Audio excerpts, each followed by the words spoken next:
Thank you, Pastor. While watching the video presentation, I remember how good and powerful God is. Amen. Napaka, 42 years ago, when I started to be pastor's church, marami pong mga struggle, marami pong mga dinaanan. And I believe there's still, while we are waiting for the Lord's return, marami pa tayong dadaanan. Pastor Totong and I have seen churches in United States na nag-collapse, bumagsak. Mas malaki pa yung mga building na ganito, pero ang nagsisimba na lang ay mga nasa 30. So is it possible that it will happen to our country? Absolutely yes, because the devil is not going to, settle for less. It's a very short time. At gagawa ng paraan. So, this afternoon, I hope I can be a blessing to you. I would like to speak to you members to be glad for. Dahil anniversary nyo ito, ako po ay 42 years na rin nagpapastor. Hindi nga lang halatado, di ba? 42 years na akong pastor. I have seen a lots of things in the ministry. We celebrate victory after victory every year. And we have seen your pastor's calling. His calling is special. His calling is specific. His calling is spiritual. His calling is serious, but our calling as pastors is sacrificing. Hindi po madali. Kaya po, truly the harvest is plenteous, but the laborers are few. That's why we are praying every 9:38. We stop what we are doing, and every 9:38 we stop to pray for more laborers into His vineyard. I hope young people will surrender your life. We have only one life. Only one life will soon be passed. But only what's done for Christ will last. So, a member to be glad for. Turn your Bible with me in the book of 1 Thessalonians. I have 30 minutes to preach. No? 1 Thessalonians, tayo pong tumayong lahat. Naintindihan niyo po yung Tagalog ko? Okay naman? The title of the message is, members to be glad for. Sapagkat marami na rin po tayong nadaanan, mayroon pong mga membrong nakakainis, mayroong mga membrong nakakatisod, mayroong mga membrong nanggugulo. Even the Apostle Paul said, we exhort you, brethren, warn them that are unruly. So may mga unruly rin sa church. Salamat, dito walang unruly, di ba? Wala ba? 1 Thessalonians chapter 2, verse 13, and sabi po dito, for this cause also thank we God without ceasing. Because when ye received the word of God, when ye heard of us, ye receive it not as the word of men, but as in truth the word of God, which effectually worketh also in you. Look at verse 14. The Lord said, for ye, brethren, became followers of the churches of God, which is in Judea, and in Christ Jesus, for ye also have suffered like things of your own countrymen, even as they have of the Jews. Manalangin po tayo, dakilang Diyos. 17 years of this church, Lord. We have seen the power, your power. We have seen your provisions. They have felt your presence. Lord, you are so good to this church. But we know, Lord, we have enemy to face. We are engaged in spiritual battle. We could not relax. Because, Lord, we know that the enemy and his sinister attack, Satan and his cohorts, is going to destroy the church. But thank you, Lord, that you build the church, and the gates of hell shall not prevail against it. I-bless mo kami, Panginoon, ngayong hapong ito, makita po namin ang kalagayan po ng bawat sarili namin. Kung kami po ay mga member na nakakatuwa sa isang gawain ni atang mo, Panginoon. A member to be glad for. Bless us, Lord, for without you we can do nothing. For I ask this in Jesus' name. Amen. Be seated. You know, the First Thessalonian church is a model church, right? Agree ba kayo ba yan? If you're studying the Pauline epistle, may mga church din, ang daming problema. He wrote the Corinthian church and it takes him two books, the First Corinthians and the Second Corinthians, dealing with the carnality of the believers. Yan po yung mga heartaches ng naming mga pastor. I believe Pastor Rebaton have experienced heartaches in the ministry. Lahat po ay nararanasan natin. Kaya nga, sabi ko, anniversary ito, dapat makita ng mga membro, ano ba ang mga membrong nakakatuwa? Sapagkat lahat tayo dito hindi nakakatuwa, right? I've been pastoring for 42 years, and I know there are members that are wayward. There are members that are worried. There are members that are weak. There are members that are wearisome. And there are also members that are wicked. May mga pumapasok din yan eh. You know, the Bible says in the book of the parables of the tares and the wheat, si Satanas nagtatanim din. Pinapasok niya rin yung church. Kaya magtataka ka sa church, ang ganda ng prinipreach, ang ganda prinipreach ang unity, prinipreach ang love, prinipreach ang walking in the Holy Spirit, and yet there is still trouble in the church. Kaya may mga wicked whisperers, kaya nga sabi ni Paul sa 1 Thessalonians chapter 5,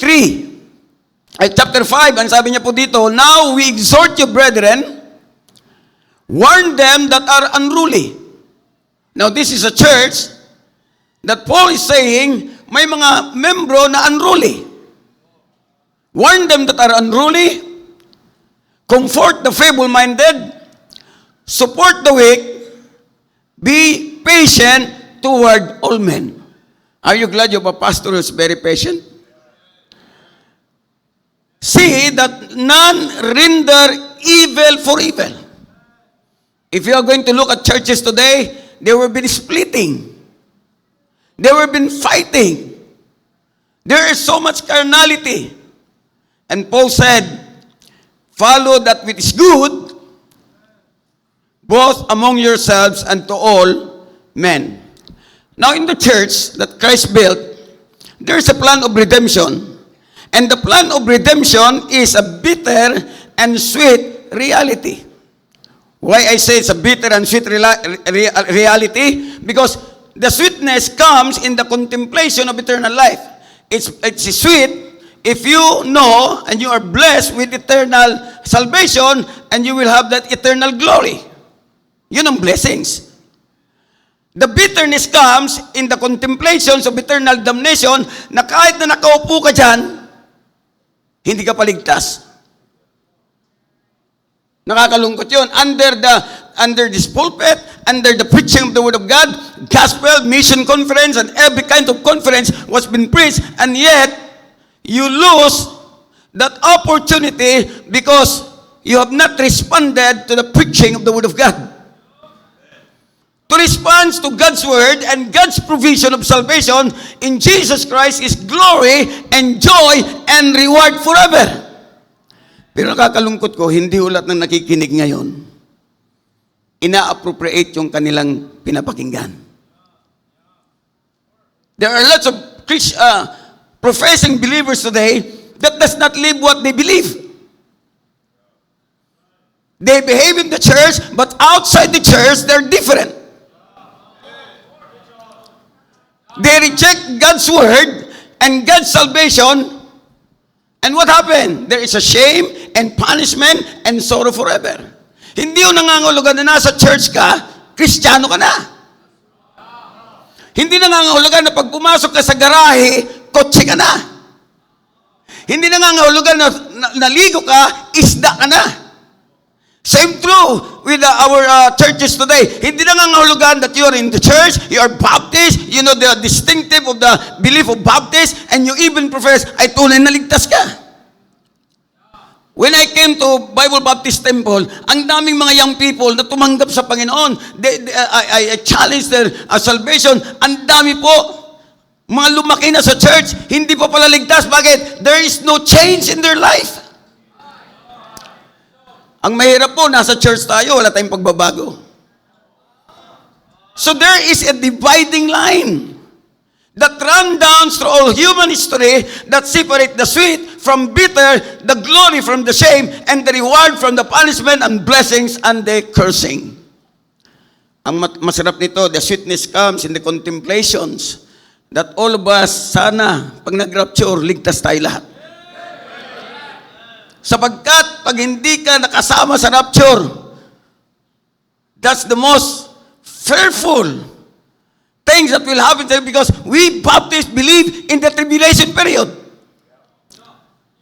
We believe that if you are left behind, it's hard for you to be saved.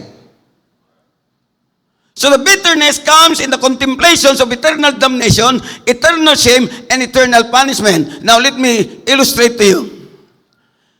Greater illustrations of wasted privilege was been pictured by the life of Cain. You know, Adam and Eve, they have the son, and his name is Cain. I believe when men fall into sin, and they sewed fig leaves to be right with God, God rejected it, and God clothed them with sheepskin. So God is saying, if you're going to approach me, not the way you want, not the way you like, you have to approach me based on my instructions and based on the Word of God. And I believe Adam and Eve taught their son, Cain, how to approach God. I believe Adam and Eve told them that if you're going to come to the Lord, you have to have a blood sacrifice. Because without the shedding of the blood, there is no remission of sin. There's only one way that we can have righteousness in this life, is the blood of Christ that makes us righteous, because the blood of Christ can cleanse us from all our sins. But unfortunately and sadly, in spite of the instructions, in spite of the teaching of his parents, Cain rejected God, and he rejected God's word. There are lots of people today, the preaching is very obvious, and yet they do not know how to apply it. Cain rejected God's salvation. He spurned righteousness. It says in the book of Hebrews chapter 11 verse 4, he chose to follow Satan. And he was being destroyed eternally. But thank God for Abel, who followed the instructions. The Bible says, Abel, in verse 4, Abel offered unto God a more, what? Excellent sacrifice. There's only one way that our sin will be forgiven and the righteousness of God will be imputed. It must be the sacrifice of the blood. The sacrifice of the, and by the way, Christ sacrificed himself so that we can have eternal salvation. It's only Christ and Christ alone, by which the Bible says, obtain witness that he was righteous.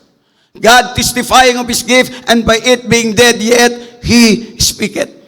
Not as Cain. Abel offered a more excellent sacrifice, but the Bible says in 1 John chapter 3 verse 12, not as Cain, who was of that wicked one, and he slew his brother, wherefore he slew him, because his own words were evil, and his brother's righteous. Listen very carefully. Everything that is not done for Christ is evil. Everything that was not based on the scriptures are evil. Thank God, we have instruction from God how to approach him, how to obey him, how to submit to him. Everything must be, thus saith the Lord. Kaya kami mga pastor, hindi kami nag-iimbento ng aming pre-preach. We preach nothing but the Word of God. Cain have lost that privilege. Ano pa? Sa New Testament church. Don't you know who lost his privilege? Judas. Judas had a greater privilege sitting at the feet of Jesus Christ.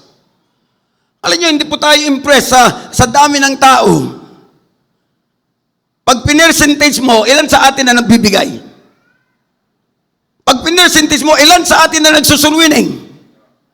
Pag pinirsintis mo, ilan sa atin ang namumuhay ng maayos, even nobody's looking at you?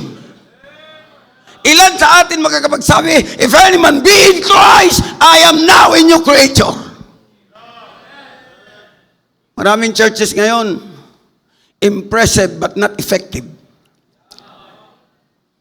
I've been a pastor for 42 years. Pag tinignan ko, sabi ko, ligtas ka itong mga ito, ang dami-dami. Ang nagbibigay, 25%. By the way, when we come to worship the Lord, nobody is exempted on giving.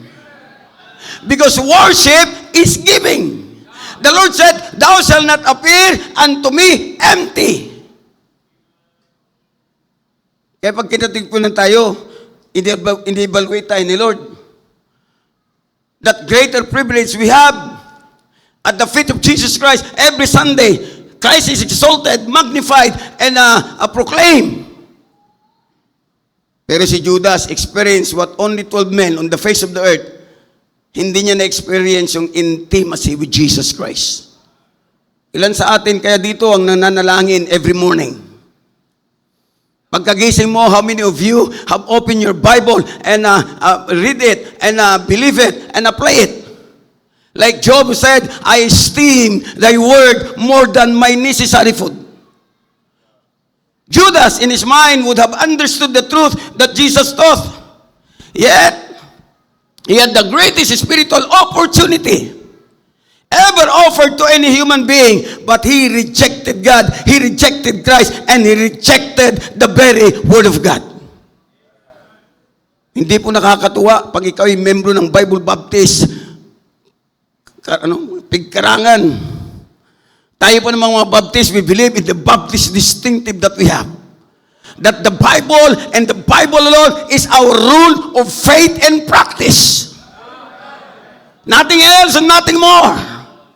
We believe that the Bible is our authority. We believe that the Bible is the fundamental belief that we have. But so that when the Bible is preached, we have to say amen because it is God who said it. Ang dami, ang ganda niyang privilege niya. He saw the miracle of Christ. He saw the power of Christ. He saw the omnipotent of Christ. He saw everything by his eyes, and yet it's sad to say he was not saved. Are you saved? Sayang yung opportunity natin sapagkat rapture will take place. What he did? He sold Jesus for money. You know, are you following Christ because of what you can get? You know, when we worship the Lord, we do not come here what we can get. We come here so that we worship the King of Kings, the Lord of Lords, who saved us, who died at the cross of Calvary, and we give something. And by the way, you give your life. I beseech you therefore, brethren, by the mercies of God, the Bible says, that you present your body a living sacrifice, holy and acceptable unto God, which is your reasonable service. That's why giving is so important. Pero nakakatakot, ito si Judas, he lost opportunity because he went to the Lord what he can get instead of what he can give. He sold Jesus for money, committed suicide, and went to eternal hell. Hindi po nakakatuwa yan. The greatest the opportunity, the greater the tragedy of rejection, the greater the eternal punishment in the future. Kaya tiyakin po natin na tayo ay hindi lamang Baptist. Tiyakin natin na tayo ligtas. At pag sinabi nating ligtas, we follow the Word of God. My sheep hear my voice, and I know them and they follow me. God's sheep obey God's voice. The Lord said, if you love me, keep my commandments. Kaya itong church na ito, hindi lang ito church ni Pastor Ray. Everybody and every member should contribute to the success of the church. It is not the church of somebody, it is the Lord's church, and everybody should be a worshiper. Mahirap po yung ilan lang bumabalikat. You know, I've been studying that since I surrendered my life. Sabi ko, paano kayo maging 100% yung giving? Alam niyo, pag 100% lahat nagsusulwining, we can turn the world upside down for Christ. Kung lahat nagbibigay sa mission, we can send more missionaries and our missionaries will not be afraid to go because somebody are holding the rope. If we're just going to do our responsibility and do the Lord's work in the God's way, not in man's way, listen very carefully, we can turn our country upside down for Christ. Nakakalungkot ngayon, dami mga churches hindi naniniwala sa mission. When I started the ministry in 1985, immediately, sabi ko, kahit wala tayong pera, mag-support tayo ng mission. Because that is the Great Commission. The Great Commission is, ye shall be witnesses unto me both in Jerusalem. It means both, simultaneously, we have to do something. Hindi pwede sabihin natin, mahirap kami, hindi kami makapag-support. No, it can be done because our source is no other than God. That's why we are not afraid to surrender our life because we know that our God is omnipotent. Amen? Our God is able to supply our needs. Kinakanta natin, mula nung may mga bata, pinapakanta, my God is so big, she's strong and so mighty, that nothing my God cannot do. Kinakanta natin na, I read in the Bible the promise of God, that nothing is too hard for thee. Impossible things He has promised to do. If we faithfully trust in His word. Can you still sing that song? Kahit na ibigay mo lahat, if you have faith to believe that your God is powerful, listen very carefully, God and God, you cannot outgive Him. Sasabihin mo, nothing is impossible when you put your trust in God. Sabi ko kay Miss Bunyog, God calls us, let God supply our needs. Amen? Sabi niya sa akin, paano kung hindi tayo manananghalian?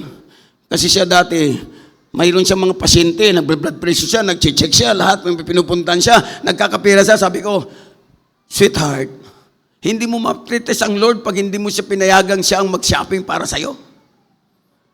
Stay there and I'll pray. You pray and I'll pray, and I'll prove to you that the God of Elijah and the God of Jacob and the God of the Old Testament and even the God of the New Testament is a powerful God and He never changed. He is immutable and God can provide. Nanalangin kami, mag-alas 12 na. Nakaload kami. Lord, provide for our lunch. Biglang may nagbell. Sabi ko sa kanya, andyan na yung padala ni Lord. Binuksan ko yung pintuan. Sabi nung membro, Pastor, biyuda Pastor, alam mo na nanalangin ako. Sabi ng Lord, pumunta ako sa iyo. Ganoon talagang, sabi ko, Amen. Halika, pasok ka sister. Ano bang sadya mo? Pastor, talagang answered prayer talaga ako. Kaya pinapunta ko ni Lord sa iyo. Ano bang sadya mo sister? Excited na ako. Pautang.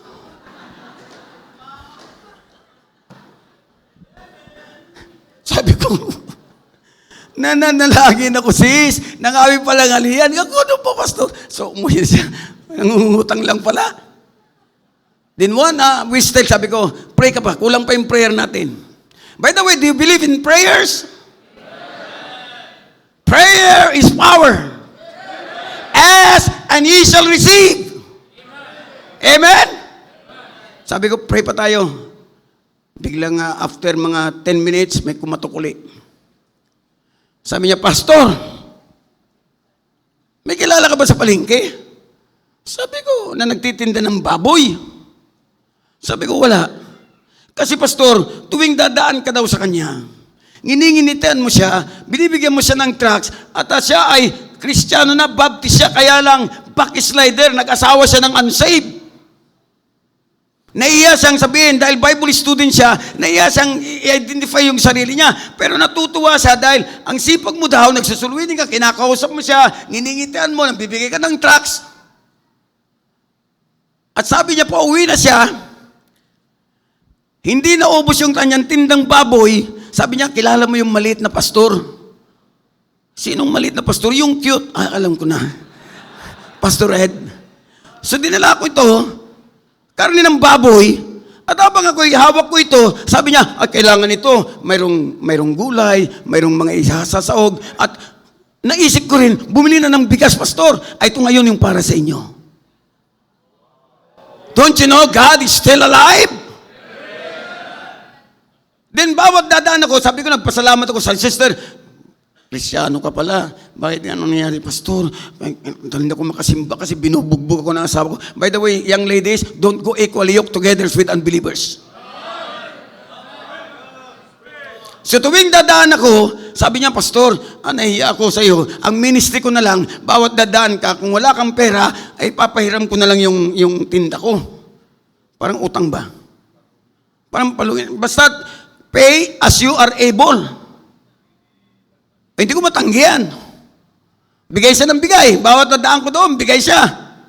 Siguro, isang baboy na yung aking nakuha sa kanya. Minsan dumaan ako, ang dami ko ng utang, bahon na wala akong support Survival mode. Makapal ang mukha ang puhunan, amen? Di ba sabi ng Panginoon kay Jeremiah at kay Ezekiel, makapal ang mukha nyo dapat. Amen? So, pagdaan ko, sabi, ay, saan si sister? Ay, pastor, hindi mo ba nabalitaan? Ano nangyari? Minasakar siya. Pinagsasaksak siya ng kanyang husband. At namatay siya. Kaya ngayon, nakaburol. Sabi ko, ganun ba? Ay, praise the Lord, wala na akong utang. Ay, langit naman yun, amen? God can able to supply our needs. You know, the Thessalonian church is a church where the Apostle Paul is glad for. Masayang-masaya sa pastor. Si Apostle Paul sa Thessalonian church, sabi niya, you are an example of how to live the Christian life. The word of God is sounding out from you. Nabasa natin yun sa 1 Thessalonians 1, di ba? Your faith is sounded up, your life is transformed, so that you serve the living and true God, and you turn from idol to serve the living God. You were a noble church. They had all the evidences of genuineness, and he was moved to thank God for them. That's why he said, for this cause, dahil dito, I hope you will give the reason that your pastors will be joyful in the ministry that he surrendered his life to preach the word of God. At sasabihin niya, I'm so proud with the Karilangan Bible Baptist Church because I thank God. He said here in verse 13, without ceasing, I'm glad there are lots of pastors today that are so miserable because their members make their life miserable. Di ba nakakainis din yung mga membro, pinapakain mo, then they bite your hands? Pero po, sabi ni Apostol Pablo, this cause I thank my God without ceasing. Because when you receive the word of God, it not as the word of man. By the way, when your pastor stand behind the pulpit, he's not just speaking and uttering a words. He has a message from God. And when you listen, it is not the word of man. It is the word of God. Gusto niyo mabago? Gusto niyo on fire na Kristiyano? Gusto niyo maging missionary? Gusto niyo maging giver? Gusto niyo sanctified ang buhay niyo? Holy, acceptable to the Lord. When you hear your pastors rebuke you, when your pastors exhort you, when your pastor preach to you, you don't listen to him as his word. You listen to him. It is the word of God. Problema ngayon sa mga churches, they look at personality. Not in Bible Baptist churches. We come to this place because we want to preach nothing but the Word of God. Kahit na pangit pa yung nagpre-preach. Kasi pag compare mo si Pastor Tong at saka ko, pugi siya. Sabi, mamay na lang kung makikinig kay Pastor Tutong. Makinig kayo sa akin sapagkat hindi yon personalidad.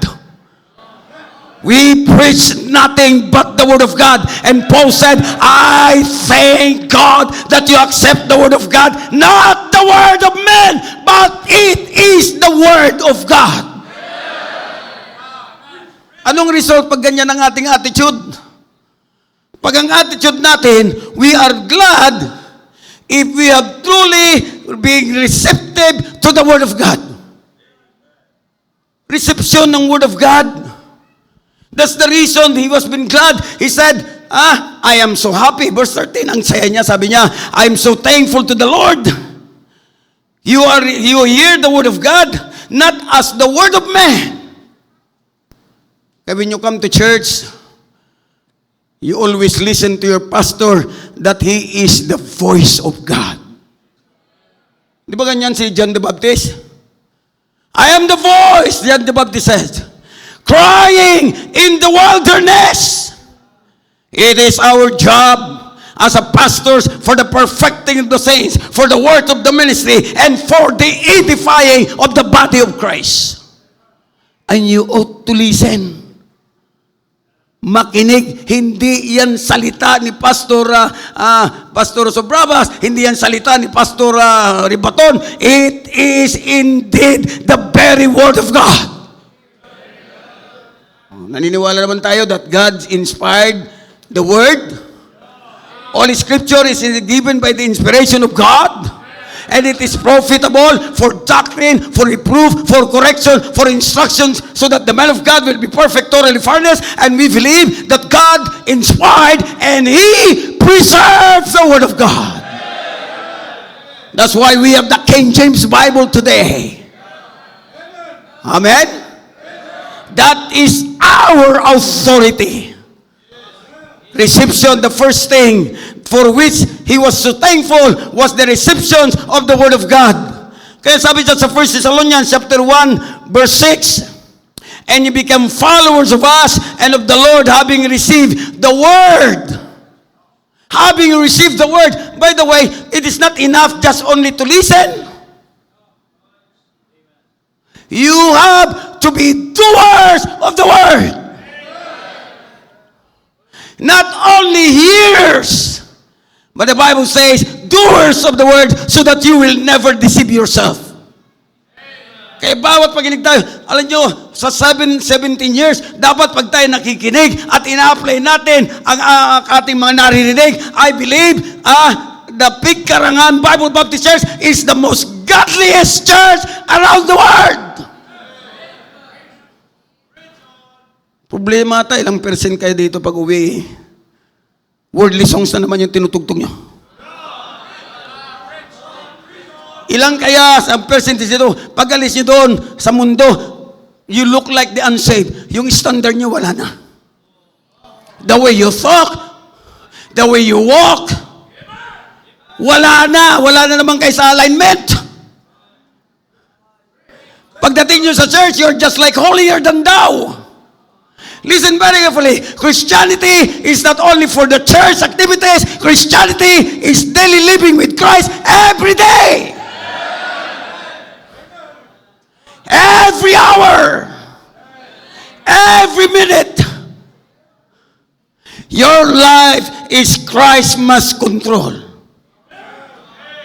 Dapat ang kanta natin, my life is yours to control.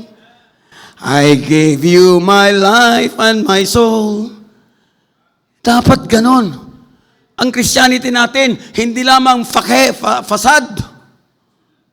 Hindi lamang panlabas. Nakagaya ng sanglibutan, they draw it to the Lord with their lips, but their hearts is far from Him. Hindi lamang tayo Pharisees that we are good outside and inside full of dead men's bone.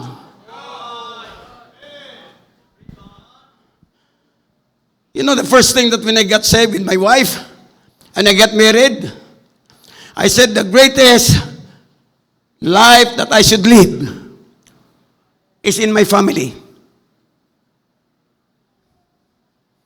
Dapat makita ng anak ko na ako'y Kristiyano. That the preaching that I preach behind the pulpit is reinforced in the way I live in the home. Dapat makita nila, if I preach about joy, being joyful, and being trustful, and being faithful to the Lord, they must say it so that they will see that their papa, their mama is authentic, and he's not just preaching the Word of God. Maraming tao, pagpunta sa church, sabi yan, ang ganda naman, ang bait mo naman pag pumupunta ka sa church. Pag uwi mo, sana hindi ka na umalis sa church. Is there any discrepancy for your life outside and outside your home? Hindi po natin magagawa yan if we do not receive the Word of God that you have heard. And you take it as the word of man. Salita lang ni pastor yan. Huy, walang salita si pastor dito. When he talks about mission giving, when he talks about tithing, when he talks about sacrificial giving, when you talk about surrendering your life, when you talk about soul winning, when we talk about prayer, when we talk everything, what the Bible says, it is not our word, it is God's command. Utos lang ni pastor yan. Utos ng Diyos. Amen? By the way, all of us here, we don't own this body. Walang amen. If you are saved, you are purchased by the blood of Christ. And you are precious possessions of God. Kaya kinakanta natin with Him how I love to proclaim it. Redeemed by the blood of the Lamb, redeemed through His infinite riches, His child, and forever I am. Are you redeemed? It means you are bought with a price. That's why your body does not belong to you. Naintindihan ko ito. When I got saved, I can say to the Lord, Lord, what wilt thou have me to do? Because my body does not belong to me anymore. Lord, gusto ko, ang pangarap ko maging general. That's why I entered the army. I joined the army. And after 6 months, I was adjudged as the most outstanding trainee.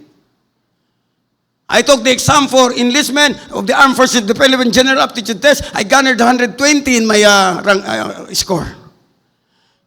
And the Army Special Warfare Brigade, Army Special Warfare Brigade, Special Operations Group, Snipers Company have hired me because of my record. I took my Scout Ranger course at Camp Kapinpin, Tanay, Rizal. But praise God, God spoke to me, and your body does not belong to you. I own it. I want you to be my pastor. I said, Lord, mula nang sinuko ko yung buhay ko, sabi ko, Lord, I will not decide for my own. You let me, I will decide for your will.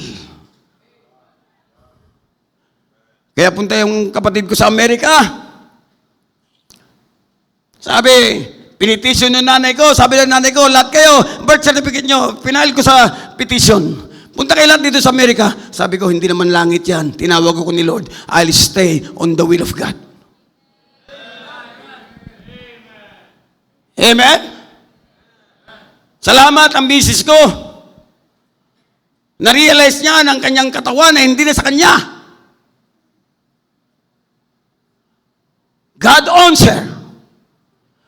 Kaya nung siya pinag-pray ko ng 1 taon, hindi ko may pinakita na crush ko siya. 1 taon lang pinag-pray ko. Meron akong list of be a good pastor's wife, list of character of being a good pastor's wife. Nung na-check ko lahat yun, 10. I went to her apartment at sabi ko sa kanya, Sister Mila, the Lord brought me here because I have a proposal to you. Ano yan, Pastor? God said, I'm going to marry you. Sabi niya, Pastor, hindi ako mag-asawa. Huwag ka munang umimik. Babalikan kita after a week. And I want to know your answer. Pagbalik ko ng isang linggo, galing sa seminary, sabi ko sa kanya, bago ka magsalita at ibigay mo yung desisyon mo, kung ako'y pakakasalan mo o hindi, nais kong malaman sa iyo na itong aking listahan ay nagsasabing kalooban ka ni Lord sa buhay ko. At pag ikaw ay nag-refuse at wala ka sa kalooban ni Lord, ang buhay mo ay magiging miserable. Amen? Wala siya magawa. Sabi niya, opo, Pastor, susunod ako sa Panginoon. I've been married for 41 years. Walang I love you yan. But praise God, God's love exude, and we are so happy in our marriage life because the Christian who love the Lord and married together are great partnership in the Lord's word. Praise God. God bless us with 5 children. 1 daughter become a pastor's wife, and 3 are pastors now. Amen. Why? Because it's the love of God. She received the word of God, not the words of men. Naniwala siya na yung sinasabi ko galing sa Diyos. Kita niyo yan? Di pinagpala siya. Amen? Sabi niyo, papakasal na ako. Oh. Ngayon, ang tanong, nagkuhan ba siya? Miserable ba? Miserable ba siya? Huwag niyo nang tanungin. Ye became followers of us and of the Lord, having received the word in much affliction. Mga kapatid, as I close, time na. Preach po si Pastor Tutong. The word of God. When you hear the word of God at nakinig ka kahit na sinong speaker dito, ang message niya, Bible. Ano sabi ng Bible? When you receive it not as the word of man, the word of God, which effectually worketh also in you that believe. Alam nyo kaya effective ang word of God, effective ang preaching sa buhay nyo? Kasi ang pinapakinggan nyo, word of God. So the word of God is not empty.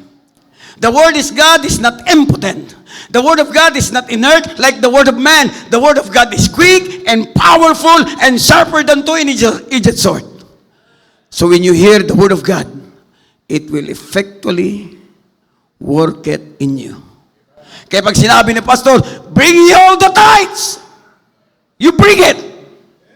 Because it's not Pastor's Sobraba's word. It's the word of God. When your pastor said, be ye holy, it is not our words. When God said, ladies, wear modest apparel, it's not our words. Men should have short hair, it's not our word. It is the word of God. And when you accept it as the word of God, it will effectively work it in you and it will result into a life of transformation. Maraming din nababago kasi they do not take it as a word of God. Pag sinabi ng Bible, not forsaking the assembling of ourselves, it means that is non-negotiable. All you have to do is to obey. Sapagkat ang buhay natin, hindi atin to. It is the Lord's body. He owns us. That's why the Bible says, don't you know that your body is the temple of the Holy Ghost which is in you? And ye are not your own. So when your pastor preach, nakakatuwa ka.